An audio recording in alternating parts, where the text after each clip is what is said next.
여러분 교회를 다닐 때 교회 주위에 뭐가 있는가도 신경이 좀 쓰입니다. 저희가 예전에 다른 지역에서 교회를 하나 구하고 있었는데 그 교회 가보니까 한쪽 창이 전부 다 이렇게 우유빈율이 다 처리가 되어 있더라고요. 밖을 내다볼 수가 없게 되어 있어요. 그래서 왜 그런가 하고 봤더니 그쪽이 홍등가예요. 교회에서 내다보면 이상한 게 다 보여. 그래서 또 젊은 친구들은 그거 보려고 창문 열고 자꾸 고개 내밀고 그래갖고 이렇게 덕이 안 되더라고요. 한개같은 교회가 있었는데 참 교회가 잘 되고 있었는데 옆에 갑자기 새 건물이 들어서서 밑에 뭐가 들어있는데 이게 춤방이 들어온 거예요. 그 디스코텍이 들어와서 뭐 낮이나 밤이나 뭐 소리가 시끄러워서 이제 교회가 골머리를 썩었습니다. 그러니까 이 교회 있는 분들이 기도를 하기 시작했어요. 아유 저 춤방 불사일러 버리시라고. 근데 어느 날 진짜로 불이 났어요. 그래서 이게 전소가 됐는데 거기서 그냥 사고로 끝났으면 되는데 그 디스코텍 주인이 법정에 고발을 했습니다. 왜 불이 났냐면 저 교회 사람들이 밤낮으로 여기 불질을 하고 기도해서 그랬더니 그 재판날에 가니까 이 디스코텍 주인은 우리 춤방에 불 난 건 저 교회에서 불사질이라고 기도해서 얻게 되었다.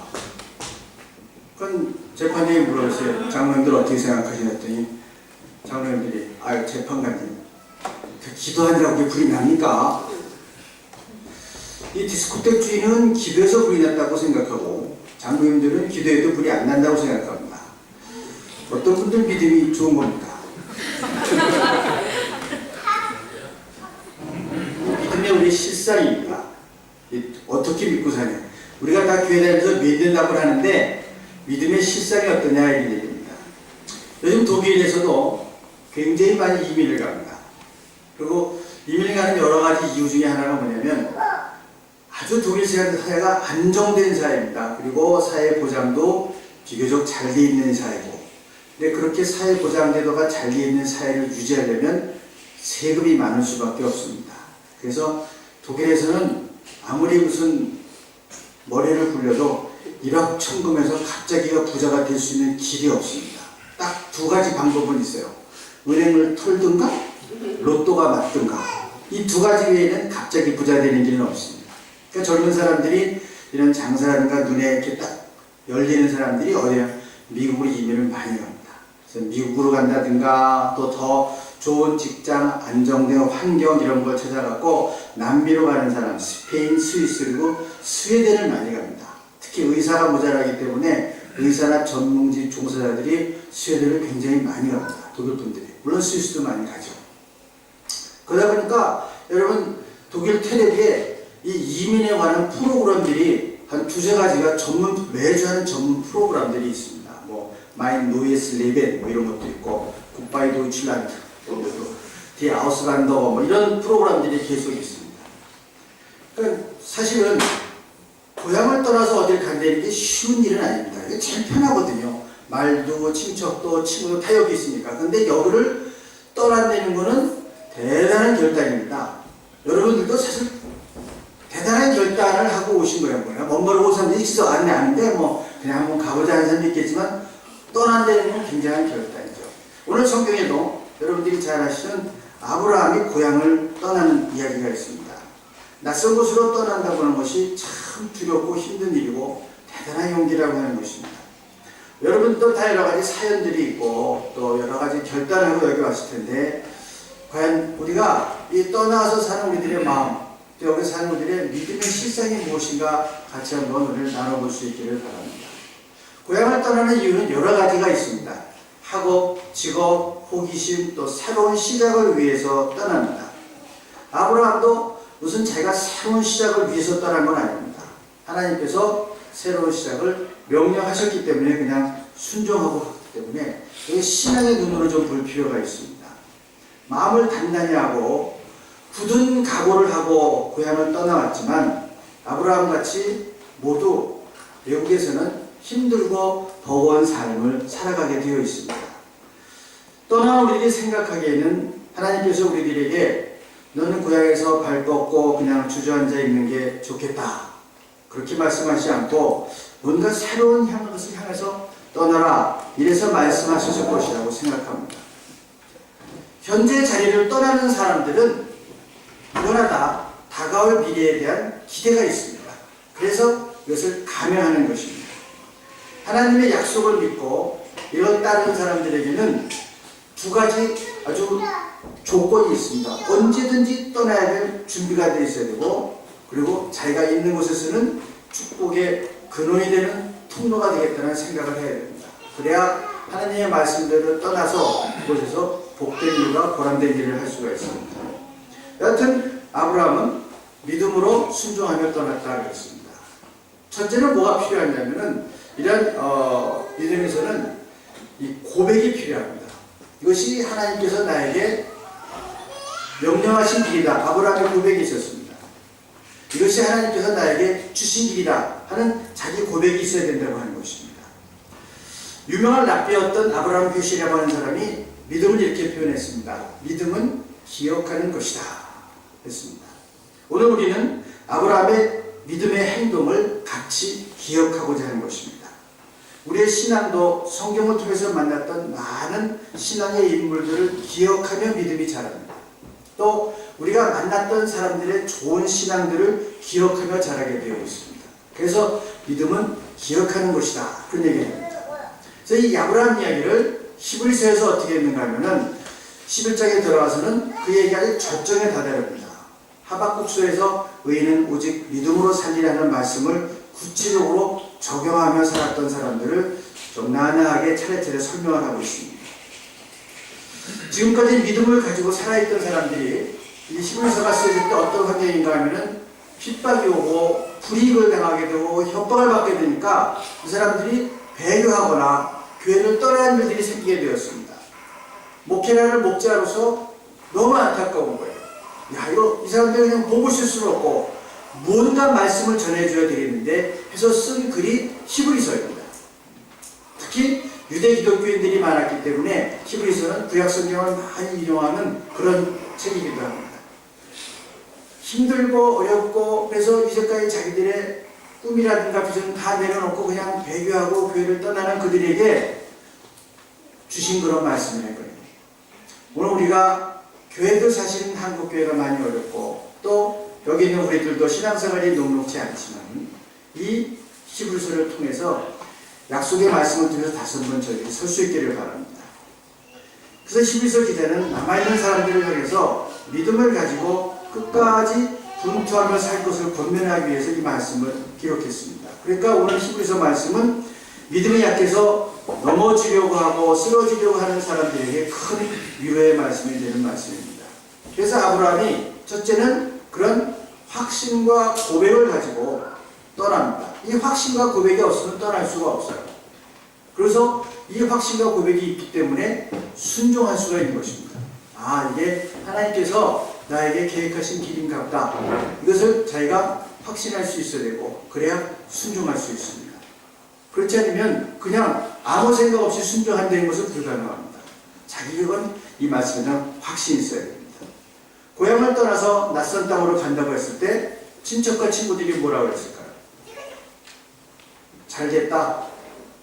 이런 친척과 친구들이 아닙니다. 경쟁자들입니다. 경쟁자가 하나 없어진대요.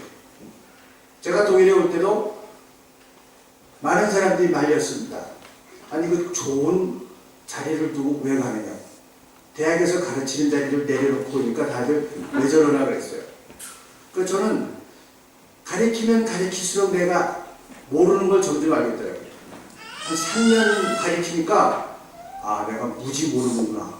젊을 때 공부 안 하면 진짜 이거 깡통되겠구나 싶더라고요. 그래서 그걸 딱 내려놓고 와서 친구들이 다 웬일인가 그랬어요. 대학에 있는 자리를 내려놓고 오니까 그거 웬일이냐고 해서 젊을 때 공부 더 해야 되겠다고 그러고 왔어요. 그 주위에서 다 긴가민가 했어요. 저 왜 저럴까? 무슨 일이 있었나? 그런 일이 아니에요. 그건 자기에게 주신 어떤 하나님이 주신 길이다 라고 하는 확신이 있을 때 그냥 탁 내려놓을 수 있는 것이거든요. 그 주위에서 뭐 슈바이처가 아프리카 간다고 할 때도 그랬고 아브라함이 고향을 떠난다고 할 때도 친척들이 다 말렸을 거예요. 미쳤냐. 슈바이처 같은 경우는 가장 가까운 친구는 저거를 정신병동에 집어넣어 버릴까 그랬다니까요.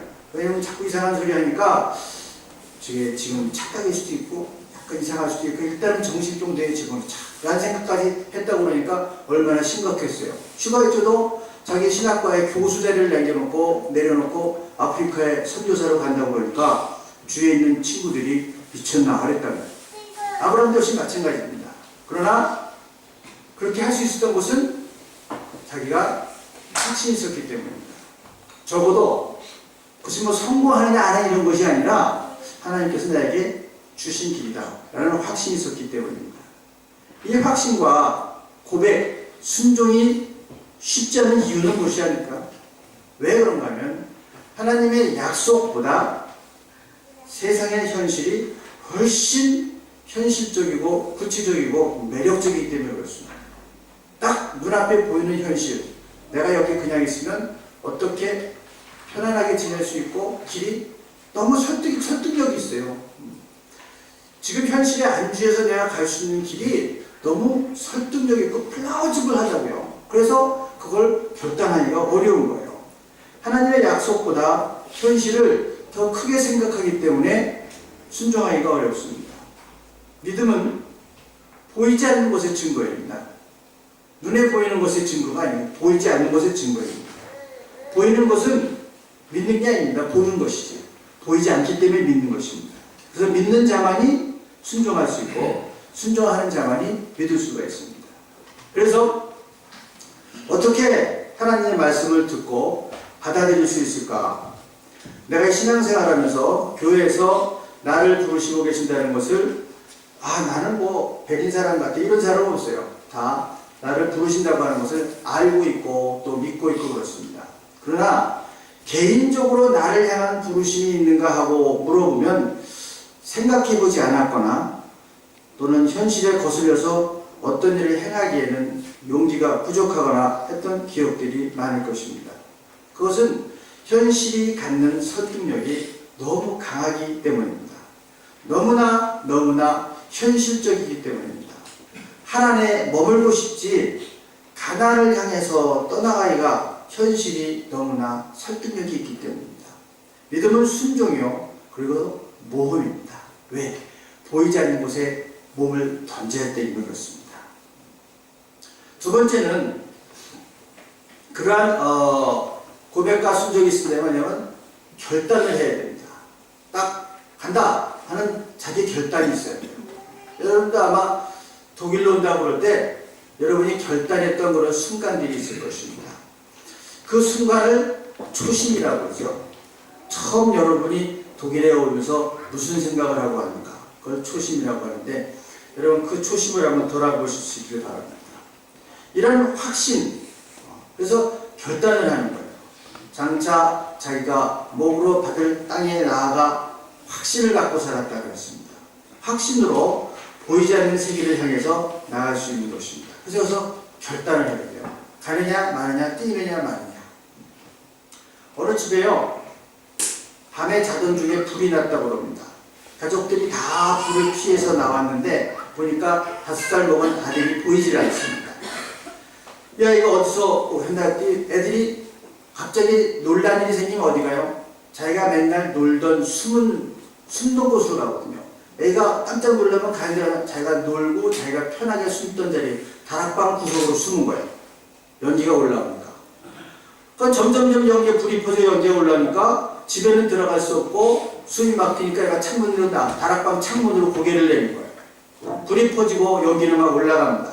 아들이 창문을 열고 도움을 청하니까 아빠가 밑에서 뛰어내리라고 했어요. 밑에 이제 소방차들이 와서 이걸 다 깔아놓고 뛰어내려. 어른이 뛰어내려도 괜찮은데 애들 하나 떨어진 건 일이 아니잖아요. 근데 연기 때문에 밑에는 이미 보이지가 않는 거예요. 연기가 무럭무럭 올라가니까. 아무것도 안 보인다는 거예요. 그러니까 아빠가 밑에 있으니까 맘 놓고 뛰어내려라 그러니까 그냥 뛰어내렸어요. 하나도 안 보이잖아요. 근데 밑에는 그 큰 매트리스 있잖아요. 그러니까 거기 떨어져 살 수 있었다고 해요. 믿음은 그렇습니다. 보이는 게 아니에요. 연기에 가려서 보이지 않지만 그것을 뛰어내리는 것이 믿음이고 결단입니다. 언젠가는 여러분들이 내 삶 속에서 이런 결단을 하지 않으면 변화되지가 않습니다. 믿음은 확신을 가지고 순종하고 그리고 결단해야 되는 것입니다. 그 많은 신앙의 인물들이 이런 결단을 통해서 위대한 신앙의 인물이 된 그런 많은 이야기들이 있습니다.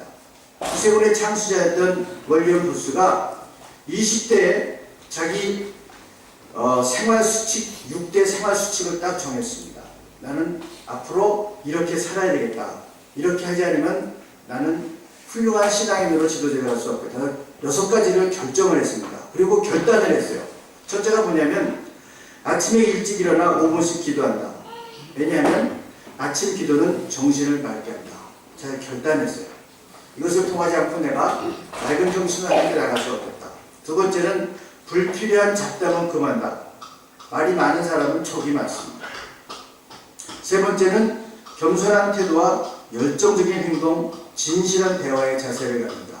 믿는 사람이 가져야 될 속성들입니다. 겸손한 태도, 열정적인 행동, 진실한 대화.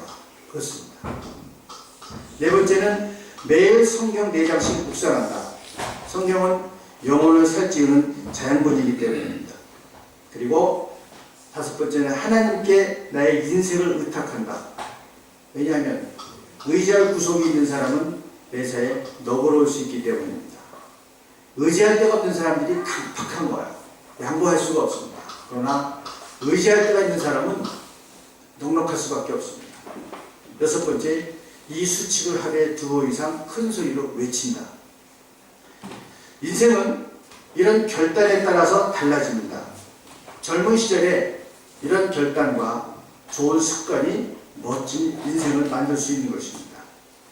구약에서 믿음을 말할 때 하나님에 대한 신뢰, 또 하나님께 자기의 실존을 완전히 맡기는 모습으로 표현을 합니다. 신약에 보면은 이것을 예수를 하나님의 아들 주 예수 그리스도를 신앙으로 구세주로 우리가 모시는 것을 표현하고 있습니다. 온전히 자기가 맡겼기 때문에 그 안에서 생활하는 것이 믿음입니다. 믿습니다 입으로만 하는 것이 아니고 결단하고 그렇게 결단하고 생활하는 게 그게 실제 생활로 나타나는 것이 믿음입니다. 생활로 나타나지 않으면 믿음이라고 할 수 없어요. 생각입니다. 그러니까 월리엄 부스처럼 딱 결단을 해서 자기가 무엇을 하겠다고 하는 변화가 있어야 돼요. 자기의 생활이 있어야 된다는 거예요. 이게 믿음의 실상입니다. 그냥 나 예수 믿습니다고 교회를 다닌다고 믿음이라고 할 수 없어요. 그거는 믿는다는 생각일 수 있지만 믿음의 실상은 아닙니다. 그건 여러분의 머릿속에 있는 믿음입니다. 내 몸과 내 손과 내 발이 그런 삶과 생활을 살아낼 수 있다고 하는 것이죠. 믿음은 어떤 사실이 존재한다는 것뿐 아니라 하나님의 능력과 신실함에 의해서 반드시 성취되는 것을 믿는 것입니다. 그래서 그 히브리서는 믿음은 바라는 것들의 확신이요 보이지 않는 것의 증거라 하랬어요. 바란다 하세요. 바란다. 믿음은 그것을 바라는 것입니다. 그러한 바라는 마음으로 기다리고 인내하고 노력하고 달려가야 돼요.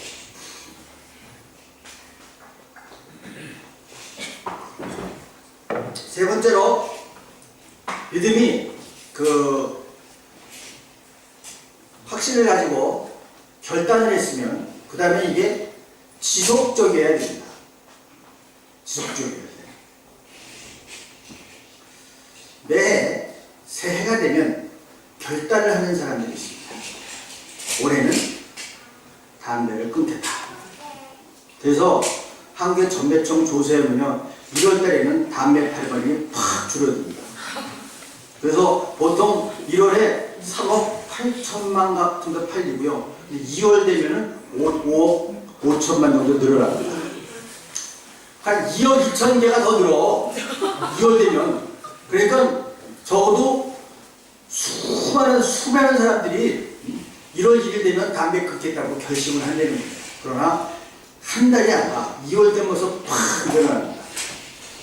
그러니까 작심삼일이라고 있는데 결심은 좋은 것이에요.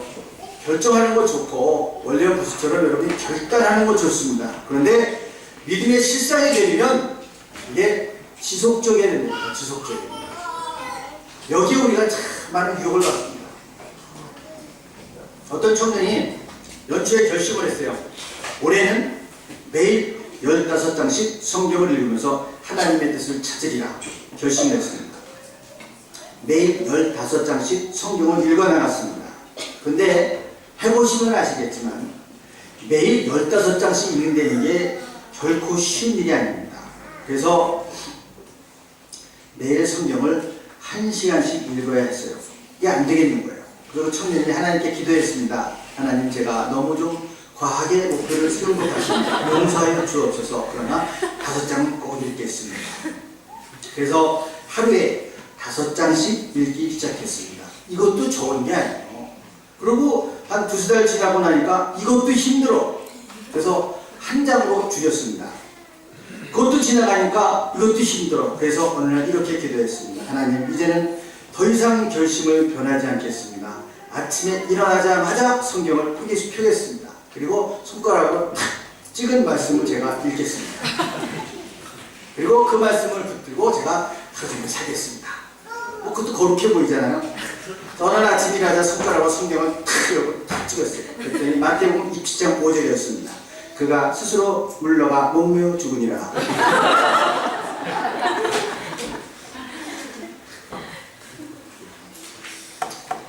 청년은 역시 똑똑하니까 좋으신 하나님께서 나에게 오늘 자자 그러시겠느냐. 그래서 다시 한번 하겠습니다 하고 탁 열었습니다. 그랬더니 누가복음 10장 37절에 나왔습니다. 가서 너도 이와 같이 하라. 하나님 용서해 주십시오. 제가 뭘 잘못 생각한 것 같습니다. 그래서 다시 한번 성경을 폈습니다. 요한복음 2장 5절이 보였습니다. 너에게 무슨 말씀을 하시는지 그대로 하라. 그래서 이게 아니구나. 그래서 청년이 크게 회개하고 매일 3장씩 꼭 읽어나갔다고 합니다. 여러분, 우리가 믿음의 실상이라는 것을 정말 나의 믿음의 모습으로 살기 위해서는요, 이러한 확신이 있어야 되고요, 결단이 있어야 되고, 그 다음에 지속적이어야 됩니다. 여기서 많이 넘어진다고 하는 것이죠. 지속할 수 없으면 결국은 언젠가는 스스로 물러나거나 아니면 스스로 합리화하거나 아니면 그냥 주저앉아버리고 맙니다. 그리고 더 크게 낙심하게 됩니다. 신앙도 마찬가지입니다. 끊임없이 자기하고 갈등하고 투쟁하면서 성령의 도우심을 구하면서 지속적으로 투쟁하고 싸워나가는 거고 자기를 개발해 나가는 것입니다. 그러니까 그 신앙생활이라는 게 주일날 교회 가서 앉아있으면 되는 건 줄 알았던데 처음 세례받고 그것도 힘들지만 그런 게 아니에요. 이제 우리가 신앙으로 변화된 삶을 살기 위해서는 그러한 모습으로 결단하고 지속적으로 해야 된다고 하는 것입니다. 여러분, 예수님의 생애도 탄생이 하나님의 기적입니다. 그런가 하면 그분이 사신 것도 기적이고 부활하신 것도 기적입니다. 우리의 소망도 바로 이런 기적 가운데 있는 것입니다. 에디슨이 전구를 발명하기까지 13개월 동안 온갖 것을 다 전기 플러스 미누스 양극에 연결하고 태워보았습니다. 제가 에디슨 전기를 읽을 때 생각나는 게 뭐냐면요, 나중에는 고양이 털까지 뽑아갖고 해봤습니다. 혹시 저건 괜찮을까 해서 고양이 털을 뽑아서 연결해보고 뭐 별일을 다 해봤습니다. 13개월 동안 온갖 걸 다 태워보고 나서 필라멘트라는 걸 발명할 수 있었습니다. 우리가 먹는 꿀 한 숟가락은 벌이 4,200번 왔다 갔다 하는 것입니다. 그러면 꿀이 한 숟갈 나옵니다. 여러분이 잘 아시는 하이든의 명곡 천지창조는 그가 66세 작곡한 대곡입니다. 그걸 완성하기까지는 66세까지 그가 이미 800여 곡을 작곡한 이후에 작곡할 수 있었던 것이 하이든의 창조입니다. 무엇이 이들을 같이 인내하게 합니까? 소망이 있기 때문입니다. 지속적으로 할 수 있는 것은 그들에게 소망이 있기 때문에 그렇습니다. 아무리 삶이 힘들고 어둡고 고통스러워도 그 소망, 그것이 잃지 않기 때문에 살 수 있는 것입니다. 때로는 연계에 가려서 보이지 않는 매트리스, 때로는 세상사에 가려서 보이지 않는 나의 미래, 때로는 지금의 실패와 지금의 어려움으로 보이지 않는 나의 앞의 미래, 이게 보이지 않아서 우리가 낙심하고 지속적으로 못하는데 이것을 볼 수가 있으면 끝까지 지속할 수 있는 것입니다. 그렇기 때문에 그것을 보듯이, 이것이 믿음의 실상이에요. 그것을 보듯이 보이지 않지만 그것을 보듯이 우리가 보고 나가는 것이 믿음이라고 하는 것입니다. 아브라함이 고향을 떠날 때 좋은 마음은 아니었을 것 같아요. 고향을 떠나라고 하는데 떠날 땐 기분이 좋지만 얼마나 불안합니다. 저도 처음에 한국을 떠나보니까 떠난다는 거는 괜찮더라고요. 뭐 외국으로 간다 하는 기분은 괜찮은데, 왜냐면 그때 외국을 나가기 힘들었어요. 군대를 안 갔으면 여권이 안 나오니까 뭐 그런 시절이 있었어요. 그래서 저는 배낭여행 하다가 외국을 나온 좀 덜하지만 생전 처음 비행기를 타고 외국을 나온 사람들한테는 떠난 데는 뭐가 좀 그런 익사이팅한 것도 있죠. 그렇지만 대단히 불안합니다. 뭐가 기다릴지 아무것도 알 수가 없어요. 다만 가서 내가 하던 공부 이걸 내가 마쳐야 되겠다는 그 생각밖에 없는 거예요. 아브라함도 마찬가지일 거라 생각해요. 그 과정 중에서 그럼 아브라함이 항상 좋은 생각과 좋은 믿음으로 이어가느냐? 그렇지 않았습니다. 식량이 없어서 애굽을 내려갈 때 자기 프라우랑 같이 내려갔어요. 근데 잘생겼던 모양이에요. 그래서 왕의 그 여자를 모집하는 사람이 그 아브라함 아내를 데려가는데 죽을까 봐서 아내라고 못 그러고 누이 동생이라고 했어요. 그러니까 신뢰하지 못하는 거예요. 하나님을 신뢰하지 못했었어요. 그러한 실패 속에서도 그가 떠나온 그것 때문에 하나님께서 동행하시고 보호해주시고 끝까지 인도하셨다고 합니다. 그러니까 여러분이 믿음으로 뭘 결단해서 지속적으로 하다가 실패한다고 해서 주저앉지 마십시오. 주저앉지 마세요. 일단 그 마음으로 우리가 간구하면 약속하신 성령이 있습니다. 그분이 우리를 도와주시고 세워주시고 끝까지 인도하실 것입니다. 나 혼자 믿음으로 한다고 생각하지 마십시오.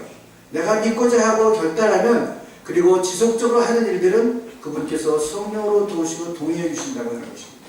쓰러져도 잘못해도 다시 한번 일으키셔서 끝내 그분이 이루신다고 하는 거예요. 이거를 믿으라고 하는 거죠. 내가 혼자 한다고 한다면 못하죠. 지속적으로 그 일을 감당하기가 쉽지가 않습니다. 그러나 내가 성령께 의지하는 이 줄만 놓지 않고 있으면, 이거 놔버리면 몰래 줄만 놓지 않고 있으면 그분이 나를 도우신다고 하는 것입니다. 성경은 그런 많은 인물들의 이야기입니다. 베드로를 보십시오. 아무리 수제자로 생각했어도 결국은 실족하고 맙니다. 예수 그리스도 3번씩 부인하는 것. 그것도 바로 지척가에서. 그리고 예수님 나가실 때 눈이 탁 마주쳐서 그 뭐라 그럴까 너무 죽고 싶었을 것 같아. 너무 괴로운 거예요. 차라리 예수님을 안 만나면 좋은데 이걸 눈을 마주치고 하니까 너무 괴로워. 그래서 전 그 성경을 볼 때마다 고난중간에 늘 그걸 가고 그 베드로가 참 힘들었겠다. 너무 괴로워서 그냥 낙향했습니다. 어부 고기나 잡으러 간다 집에 갔다 왔어요. 예수님 부활 소식 듣고도 그냥 갔어요. 나는 도저히 뵐 낯이 없대요. 근데 거기를 예수님 찾아오셨거든요. 예수님이 그 자식이 내가 있을 때 말이야 쫄래쫄래 쫓아오더니 3곳씩 모른다고 진짜 부정을 했다가 그럼 베린 녀석이야 걔는 안 되겠어 이게 아니고 베드로를 찾아오셨어요. 그럼 베드로가 얼마나 괴로워요. 저 안 만났으면 좋겠는데 자기가 진짜 어두운 과거의 주인공 예수님 오신 거예요. 그뒤 또 앉혀놓고 네가 나를 사랑하냐니 그 질문이 베드로는 진짜 도망가고 싶었을 거예요. 도망가봤자 이 도관에 든지가 도망은 못 갔지만 이 질문을 대답하라고 그러니 뭐라고 대답을 하겠어요. 그럼 사랑했죠. 이렇게는 이해 못하는 거야. 그러니까 아시잖아요. 이런 거예요. 그러면 그냥 물으시면 되는데 3번을 물으시는 거예요. 그러니까 참 베드로가 죽을 맛이었을 것 같아요. 그거 대답을 할 때. 여러분 이스라엘 선교순례를 가면 저는 제일 가슴이 와닿는 데가 바로 베드로 수익권 교회입니다. 바로 베드로가 내 양을 먹이라 하는 그 임무를 맡는 바로 그 교회예요. 그 호숫가인데 거기에 교회를 세웠습니다. 그리고 교회 딱 들어가면 큰 교회, 조그만 교회예요. 요거만 하겠다. 요거만 하는 교회인데 앞에 돌이 딱 있어요. 멘자 크리스티. 주님과 함께 생선 먹었던 그 장소. 거기서 그 생선 구워놓고 그냥 그 어려움을 당했거든요. 완전히 배반하고 내려간 제자를 찾아와서 네가 날 사랑한다. 얼마나 힘들어. 대답 못해요. 아시잖아요. 또 물어. 아시지 않습니까? 세 번째 보니까 베드로가 정말 괴로워했습니다. 아시지 않느냐고. 내 마음은 그렇지만 당신이 세 번씩 부인할 정도로 실족하는 거 알지 않느냐고. 그걸 다 들으시고 내 악을 머리라고 하셨거든요. 근데 그 호숫가에 주님께서 베드로에게 그 모든 인물을 위임하는 그런 동상이 서 있는데 그걸 볼 때마다 그렇게 가슴이 저려워요. 이게 참 그 주님이 그 베드로를 찾아가서 다시 나를 살아내고 부르시고 모든 걸 위임하시는 그 장면이 가슴이 와닿습니다. 구약 성경에도 똑같은 인물이 있습니다. 아론이라는 사람이 있어요. 아론이 뭐죠? 초대 대제사장입니다. 그런데 그 전에는 뭐 했는지 아세요? 모세가 십계명을 받으러 갈 때 밑에서 이스라엘 백성하고 금송아지 만든 사람입니다. 이거 벌써 벼락을 맞아서 몇 분 맞았었어요. 그걸 사람들이 막 뭐라 그럴까 뭐 근무하다가 금송아지 만든 사람이 아론입니다. 그러니까 여러분 출애굽기를 보면은 성막을 지을 때 아론의 얘기가 한 번도 나오질 않아요. 그 다음에 초대 대제사장이 될 사람인데 성막을 만들 때 모세 얘기만 나오지 아론의 얘기는 아예 근처도 없어요. 하나도. 그러다가 제사장을 임명할 때 레위기 8장, 9장, 10장 들어가면 그때 아론 얘기 나옵니다. 그래갖고 거기서 모세가 아론을 하나님 앞에 다 세워서 대제사장으로 세워요. 그다음부터 그 아론 얘기가 나와요. 모세가 십계명 받으러 갔을 때 금송아지 만든 사람인데 그거를 하나님께서 다시 세우셔서 대제사장을 만드는 것이 하나님의 손길입니다. 여러분이 믿음의 실상, 나는 이렇게 믿음을 갖고 살겠다고 해도 수없이 낙심하고 넘어질 겁니다. 수없이 낙심하고 좌절하고 나는 안 되는 거다 생각이 될 겁니다. 그때마다 기억하실 것이 아론과 베드로예요. 철저하게 실패했지만 주님에 대한 그 마음을 놓지 않고 주님이라면 하실 수 있다는 생각을 갖고 있었던 거예요. 그러니까 찾아왔을 때 나는 못한다는 얘기 안 했잖아요. 아시지 않나요? 하지만 내가 실패하는 거 아시지 않냐 이거예요. 해도 오케이? 그건 내가 도울 수 있다. 네, 사랑하는 여러분, 지금 저희들은 사순절 기간 중에 있습니다. 믿음 생활을 하려고 했지만 수없이 실족하고 실패했습니다. 잘해보려고 했지만 내가 나를 믿을 수가 없고 의지할 수가 없습니다. 수없이 좌절했고 원래 이런 건가 보다. 그리고 아예 생각을 하지 않고 포기해버렸습니다. 그러나 다시 한번 이 사순절 기간에 내가 그 십자가 밑에서 당신을 붙들려고 하면 베드로를 일으키신 것처럼 아론을 일으킨 것처럼 나를 다시 일으킬 거라고 합니다. 그 믿음의 실상, 안개 속에 보이지 않고 연기 속에 가진 그 실상이 나의 현실이라고 믿고 다시 한번 믿음으로 일어서고 승리한 여러분 되시기를 주님의 이름으로 간절히 축원합니다. 기도하시겠습니다. 하나님 감사합니다. 사순절 기간 다시 주님 앞에서